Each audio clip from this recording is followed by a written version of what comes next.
ভারত পাকিস্তান উত্তেজনা, যুদ্ধ শুরু হয়ে গিয়েছে। সংবাদের শিরোনাম প্রধান কিন্তু এই ভারত পাকিস্তান যুদ্ধ, ফিলিস্তিনিদের যুদ্ধ, ইউক্রেন রাশিয়ার যুদ্ধ কিন্তু দামাচাপা পড়ে গিয়েছে। ভারত পাকিস্তানের যেই মহাযুদ্ধ শুরু হতে যাচ্ছে কিংবা শুরু হয়েছে, এর মাঝখানেই বাংলাদেশে আরেক যুদ্ধ শুরু হয়ে গেল। আওয়ামী লীগকে নিষিদ্ধ করতে হবে। আওয়ামী লীগকে নিষিদ্ধ করার জন্য রাজপথে ছাত্র জনতা, বৈষম্য বিরোধী এনসিপি, জামাত, ইসলামী আন্দোলন, আরো ছোটখাটো বেশ কয়েকটি দল রাজপথে নামতেছে। প্রধান উপদেষ্টার কার্যালয় যমুনা ঘেরাও করতেছে। কি উদ্দেশ্য?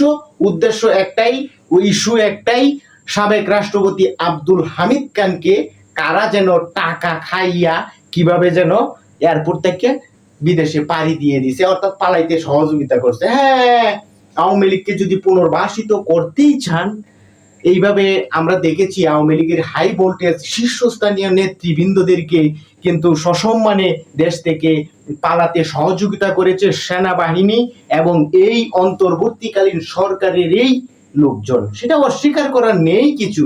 এখন আইবি রহমানকে কিন্তু গ্রেপ্তার করা হয়েছে, আওয়ামী লীগের নারায়ণগঞ্জের সাবেক মেয়র। আর যমুনায় উত্তাল ঢাকায় আজকে মহাসমাবেশ করেছে জুম্মার নামাজের পর। এখানে স্বতঃস্ফূর্তভাবে অংশগ্রহণ করেছে বৈষম্য বিরোধী ছাত্র আন্দোলন এবং সাধারণ মানুষ, সাধারণ জনতা সবাই আওয়ামী লীগকে নিষিদ্ধ দাবি করতেছে। আসলে নিষিদ্ধ করলে কোনো একটি রাজনৈতিক দল নিষিদ্ধ হয়ে যায় না, সেটির প্রমাণ কিন্তু জামাতে ইসলামী।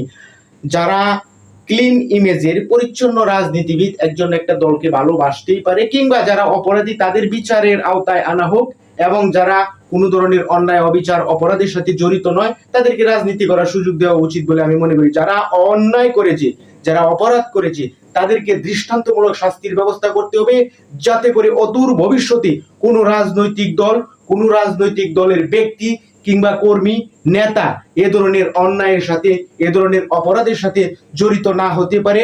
দৃষ্টান্তমূলক শাস্তির ব্যবস্থা, শাস্তিটা শুরু করে যেতে হবে, যাতে অদূর ভবিষ্যতে এই শাস্তি দেখে মানুষ ভয়ে আর কোনো ধরনের অন্যায় করতে না পারে।